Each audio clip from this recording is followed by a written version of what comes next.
अस्सलामुअलैकुम जी फ्रेंड्स, आज का जो हमारा टॉपिक है वो है मॉलिक्यूलर ऑर्बिटल थ्योरी। क्योंकि हम लोगों ने सीरीज स्टार्ट की है इन ऑर्गेनिक केमिस्ट्री की, तो इस सीरीज में आज का लेक्चर वो लेक्चर नंबर हमारे पास 20 है। ओके, तो ये देखें कि लेक्चर नंबर 18 है, 19 है, तो 20 लेक्चर है आज का। तो इसका ए पार्ट है मॉलिक्यूलर ऑर्बिट थ्योरी। ओके, उसके बाद हम इस मॉलिक्यूलर ऑर्बिटल डायग्राम इस पर बात करने की कोशिश करेंगे नेक्स्ट वीडियोस में। तो आइए स्टार्ट करते हैं। बिस्मिल्लाहिर्रहमानिर्रहीम, सल्लल्लाहु अला मुहम्मद सल्लल्लाहु अलैहि वसल्लम। मॉलिक्यूलर ऑर्बिटल थ्योरी, सबसे पहले इसका जो मकसद पर्पज़ वो ये है कि ये मॉलिक्यूल्स की जो स्ट्रक्चर्स हैं उनके दरमियान जो इंटरनल स्ट्रक्चर्स हैं या एक्सटर्नल स्ट्रक्चर्स हैं उनके मबैन जो भी कुछ होता है उसको डिस्कस करने के लिए हम मॉलिक्यूलर ऑर्बिटल थ्योरी यूज़ करते हैं। इससे पहले हमारे पास एक वैलेंस ऑर्बिटल थ्योरी भी थी, वैलेंस ऑर्बिटल थ्योरी, वो भी यही काम करती थी लेकिन वो नाकाम हो चुकी थी। ओके, तो फिर 1927 में 1927 में मॉलिक्यूलर ऑर्बिटल की बुनियाद रखी गई, इसको इस्टेब्लिश किया गया। फिर 1932 में इसका ऑर्बिटल नाम रखा गया। पहले नाम कुछ और था, फिर 1932 में इसका जो प्रॉपर नाम था मॉलिक्यूलर ऑर्बिटल थ्योरी, ये नाम रखा गया था। ओके, फिर 1933 में इस पर तस्दीक हो चुकी थी, प्रूव हो चुका था कि ये मॉलिक्यूलर ऑर्बिटल थ्योरी वाकई सही है, इसको हम यूज़ कर सकते हैं। ओके हो गया। तो अब जो मॉलिक्यूलर ऑर्बिटल थ्योरी है ये जो यूज़ करती है वो हमारे पास होता है linear combination of atomic, linear combination of atomic orbitals. ये मॉलिक्यूलर ऑर्बिटल थ्योरी ये यूज़ करती है linear combination of atomic orbitals, atomic orbitals ये यूज़ करती है। यानी कि ये आप कह सकते हैं कि मॉलिक्यूलर ऑर्बिटल थ्योरी का जो दूसरा नाम है वो linear combination of atomic orbital, आप ये कह सकते हैं। ओके, अब जो linear combination of atomic orbitals है इसको हम तीन हिस्सों में डिवाइड करते हैं। पहला है हमारे पास है बॉन्डिंग, सेकंड है हमारे पास एंटी बॉन्डिंग और थर्ड हमारे पास क्या है कि नॉन बॉन्डिंग। क्या है? Non bonding. अब इसको हम देखते हैं कि ये क्या है बला है हमारे पास। अब जो हमारे पास बॉन्डिंग है ये कंसंट्रेट्स करती है इलेक्ट्रॉन डेंसिटी को, इसको इलेक्ट्रॉन डेंसिटी को कंसंट्रेट्स करती है, यानी कि उसके बारे में बताती है बिटवीन, यानी कि in the region between a given pair of atoms. Okay, जो एंटी बॉन्डिंग है ये कंसंट्रेट्स करती है ये भी इलेक्ट्रॉन डेंसिटी को ही कंसंट्रेट करते हैं लेकिन behind the nuclei of the atoms. Okay, जो थर्ड है इसमें किसी को इंटरेक्शन नहीं होता। अब इसको हम एग्जांपल के जरिए समझने की कोशिश करते हैं कि सपोज करें हमारे पास एक नाइट्रोजन है। ओके, क्या हमारे पास नाइट्रोजन, दो नाइट्रोजन है, इसकी जो इलेक्ट्रॉनिक कन्फिग्रेशन है वो ये है 2s2, 7 एटॉमिक नंबर है इसका, दो बाकी कितने हैं, बाकी 3 इसमें आ जाएंगे। ओके, सिमिलरली इधर भी ऐसे ही होगा तो 3 इसमें आ जाएंगे। तो अगर हम इसको लेते हैं तो ये भी 3 है, पी एक्स है, पी वाई है और 2p z है। इस सिमिलरली इधर भी ऐसा होगा कि 2px है, 2py है और 2p z है। ओके, तो 3 है। तो अकॉर्डिंग टू अबव प्रिंसिपल ये आप इसकी स्क्रीनशॉट ले लें, ये आप लोगों की आसानी के लिए मैंने शॉर्ट करके लिखा हुआ है। Okay, according to above principle जो हमारे पास इलेक्ट्रॉन होंगे वो पहला इसमें जाएगा, एक इसमें जाएगा, एक इसमें, 3 है, 1 2 3 हो गए। अगर चौथा होता तो उसने इधर आना था, 5वां इधर आता था, 6था। सिमिलरली इधर 3 है, एक इसमें, एक इसमें, एक इसमें। अब देखते हैं कि इसकी, अब इसमें को हम इस तरह लिखते हैं कि देखें जो हमारे पास ये पी एक्स और ये पी एक्स है। ओके, तो हम जानते हैं कि ये और ये आपस में जब मिलेंगे इस तरह, ओके, तो ये आपस में जब हम इसको, यानी कि ये हमारे पास वाई होता है, ये वाई है हमारे पास और ये जी होता है। ओके, ये जी, लेकिन हम बात कर रहे हैं एक्स की। तो जब ये एक दूसरे के नज़दीक आते हैं, आपस में मिलते हैं तो इस तरह हो जाते हैं, इस तरह। ओके, ये जी है, ये भी जी है, ये वाई है। तो ये देखिए हमारे पास ये है एक्स आपस में क्या हो गए, मिल गए आपस में। तो यहाँ जो न्यूक्लियस है वो ये है हमारे पास, इन दोनों के दरमियान मिलने के बाद जो सेंटर में आ चुका है। ये सिंपल वर्ड्स में मैं ये कह सकता हूँ कि जो इलेक्ट्रॉन डेंसिटी है बॉन्डिंग ऑर्बिटल में वो ज़्यादा होती है। अब हम बात करते हैं एंटी बॉन्डिंग ऑर्बिटल्स की। यहाँ जो हमारे पास डेंसिटी होती है, इलेक्ट्रॉन डेंसिटी वो ज़्यादा होती है और दूसरी बात ये है कि इसमें जो इलेक्ट्रॉन्स से जो हमारे पास वो अवे होते हैं, यानी कि जो हमारे पास एंटी बॉन्डिंग ऑर्बिटल्स हैं, ये कंसंट्रेट करते हैं electron density behind each nucleus. It means on the side of each atom which is farthest from the other atom. Okay, तो इस वजह से जो हमारे पास दोनों के दरमियान जो एंटी बॉन्डिंग में बॉन्ड बनेगा वो वीक बनेगा।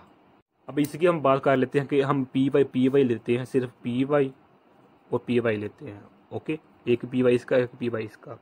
तो जब इसको हम करेंगे तो इन दोनों, ये हमारे पास इसका ये होगा, एक इसका होगा, तो ये इस तरह बनेंगे। ओके, यहाँ इनके दरमियान जो होगा वो वीक बॉन्ड बनेगा और उसको हम डिनोट करते हैं सिग्मा स्टार से और पाई स्टार से उसको डिनोट करते हैं। ये एंटी बॉन्डिंग एग्जांपल है, ये बॉन्डिंग एग्जांपल है। इसकी इलेक्ट्रॉन डेंसिटी ज़्यादा होती है, इसकी इलेक्ट्रॉन डेंसिटी कम होती है। ये हमारे पास न्यूक्लियस के बहुत करीब होते हैं और ये न्यूक्लियस के बहुत ज़्यादा दूर होते हैं। इनकी जो स्ट्रेंथ थी वो ज़्यादा होती है, इसकी में जो स्ट्रेंथ होती है बॉन्डिंग की वो कम होती है। अब हम बात करते हैं जो हमारे पास थर्ड है नॉन बॉन्डिंग। नॉन बॉन्डिंग जिस नाम से शो हो रहा है कि नॉन बॉन्डिंग, इसमें कोई भी जो होता है वो एक दूसरे में पार्टिसिपेट नहीं करता। फॉर एग्जाम्पल अगर हम बात करें, ये हमारे पास न्यूक्लियस है, ये फर्स्ट शेल है, ये सेकंड शेल है, ये न्यूक्लियस है, ये फर्स्ट शेल, ये सेकंड शेल है। तो अगर इसको हम आपस में मिलाना चाहते हैं तो ये जो सेकंड शेल होगा ये ही आपस में मिले जुलेंगे। जो फर्स्ट शेल होगा इनके जो इलेक्ट्रॉन्स होंगे ये इंटरेक्ट नहीं करेंगे, आपस में नहीं मिलेंगे। तो इसी को हम नॉन बॉन्डिंग इलेक्ट्रॉन्स ऑर्बिटल्स कहते हैं जो फर्स्ट शेल में होते हैं। ओके, अब हम बात करते हैं कि जो हमारे पास ये linear combination of atomic orbitals है, इसके जो कंडीशंस हैं वो क्या है। ओके, ये तो हम देख लें कि इसकी जो तीन टाइप है, एक दो तीन टाइप। अब इसके हम कंडीशंस की बात करते हैं कि जो इसकी कंडीशन वो ये पहली इसमें जो आ जाती है वो आ जाती है same energy of combining orbitals. ये पहली हेडिंग है। इसका मतलब क्या है कि अगर हमारे पास सपोज करें हमारे पास ऑक्सीजन है, तो अगर इसका हम ऑक्सीजन है, ये भी ऑक्सीजन, ये भी ऑक्सीजन है। ओके, अगर इसका हम 1s ले रहे हैं तो इसका भी 1s ले लेंगे। अगर हम इसका 2px ले रहे हैं तो इसका भी 2px लेंगे। ओके, यानी कि अगर इसका हम s ऑर्बिटल ले रहे हैं तो इसका भी s ऑर्बिटल लेंगे। अगर इसका हम pz ऑर्बिटल ले रहे हैं तो इसका भी हम pz ऑर्बिटल लेंगे। इसका ये मतलब है। ओके, अब जो सेकंड हेडिंग है वो हमारे पास है सेम सिमेट्रिक। क्या है? Same symmetric about molecular axis. अब इसका मतलब क्या है कि अगर ये पहली हेडिंग में हमने ये बात कर रही है कि अगर ये px ले रहे हैं, 2px ले रहे हैं तो दूसरे एटम का भी 2px होना चाहिए। अगर हम फर्स्ट एटम का 2py ले रहे हैं तो सेकंड का भी 2py ही होना चाहिए, तब same energy of combining orbital. अब इसका मतलब है same symmetric about molecular axis. इसका मतलब ये है कि जब फर्स्ट एटम में से 2px होगा तो सेकंड एटम में भी 2px होगा, तो जो हमारे पास सिमेट्रिक बनेगी वो जो हमारे पास मॉलिक्यूलर एक्सिस बनेगा वो सिमेट्रिक होगा। तो जब पहले एक एटम में से px ले लेंगे ऑर्बिटल और दूसरे एटम में से ये ऑर्बिटल लेंगे px, तो जब ये आपस में मिलेंगे तो इनके दरमियान जो हमारे पास एक्सिस बनेगा वो सिमेट्रिक बनेगा। क्या बनेगा? सिमेट्रिक। जितनी इतनी एक्सिस होगा उतना ही इधर होगा।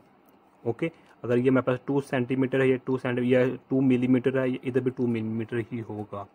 ओके, इसी तरह अगर 2pz ले रहे हैं तो फर्स्ट एटम का ऑर्बिटल और सेकंड और एटम का भी 2pz ले रहे हैं तो इसके नतीजे में हमारे पास एक्सिस जो बनेगा वो भी सिमेट्रिक बनेगा। यानी ये भी अगर सपोज करें 1 मिलीमीटर है तो ये भी 1 मिलीमीटर ही होगा। ओके, ये नहीं होगा कि 2px फर्स्ट एटम का ऑर्बिटल हो और 2pz सेकंड ऑर्बिटल ये आपस में मिलें और इन्हें मिलने के बाद जो इस सेम जो हमारे पास है ना एक्सिस बने, ऐसा बिल्कुल भी नहीं होगा, बल्कि वो डिफरेंट सिमेट्रिक का जो हमारे पास मॉलिक्यूलर एक्सिस बनेगा।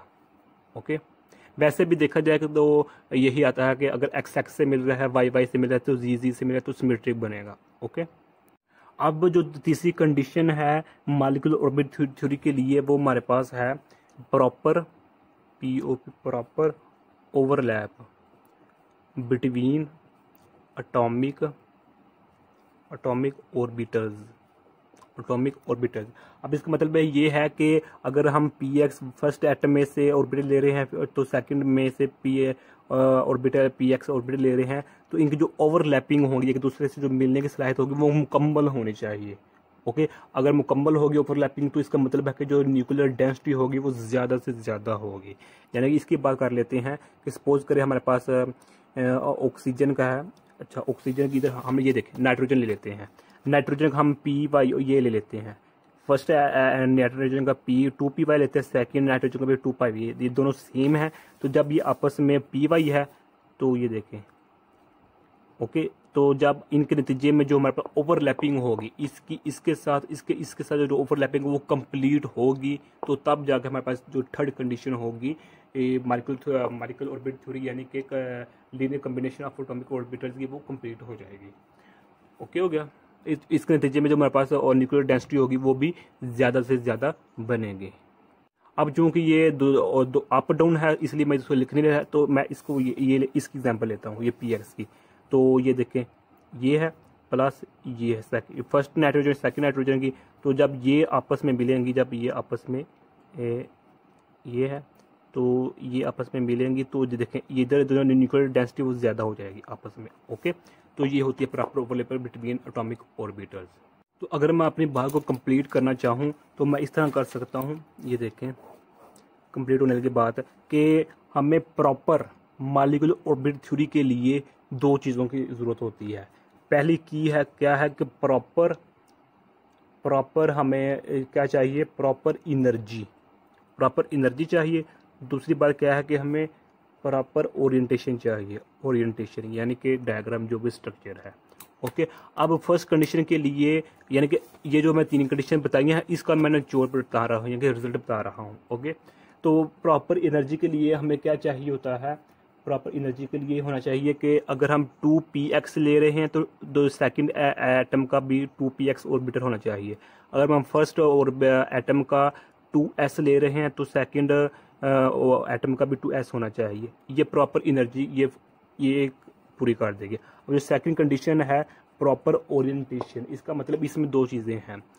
फर्स्ट ये है जो हमारे पास फर्स्ट ये है कि वो उनकी जो मॉलिक्यूलर एक्सिस होगी वो सिमेट्रिक होनी चाहिए। यानी कि अगर ये px है फर्स्ट एलिमेंट का एंड px सेकंड एलिमेंट का सेकंड एटम का, तो जिनके दरम्यान जो हमारे पास बनेगी जो हमारे पास सिमेट्रिक एक्सिस बनेगी। ओके, तो दूसरी बात इसमें ये है कि इसमें जो हमारे पास होनी चाहिए ओवरलैप, क्या ओवरलैपिंग, यानी कि अगर ओवरलैप सही होगी तभी जाके सिमेट्रिक सही होगी ना। यानी कि यही कह सकता हूँ, दोनों को रहने दे कि प्रॉपर ओरिएंटेशन के लिए क्या होना चाहिए कि ओवरलैप मुकम्मल होना चाहिए, और अगर ओवरलैप सही होगा तो हमारे पास जो सिमेट्रिक हो वो बिल्कुल सही होगा। ये दो रिजल्ट मैंने निकाले हैं इससे, इस कंडीशंस के। ओके, पहला क्या है रिजल्ट कि प्रॉपर एनर्जी होनी चाहिए। इस एनर्जी के लिए ये लाजमी है कि दोनों एटम के दोनों जो केस हैं वो सेम होना चाहिए। सेकंड की है कि प्रॉपर ओरिएंटेशन के लिए ओवरलैप होना चाहिए। जब ओवरलैप सही होगा तो जिसकी जो डेंसिटी होगी वो ज़्यादा से ज़्यादा होगी। तो यही आज का हमारा सा टॉपिक था। जज़ाकल्लाह खैरा, अपनी दुआ में याद रखिएगा। अस्सलामु अलैकुम व रहमतुल्लाहि व बरकातुहू।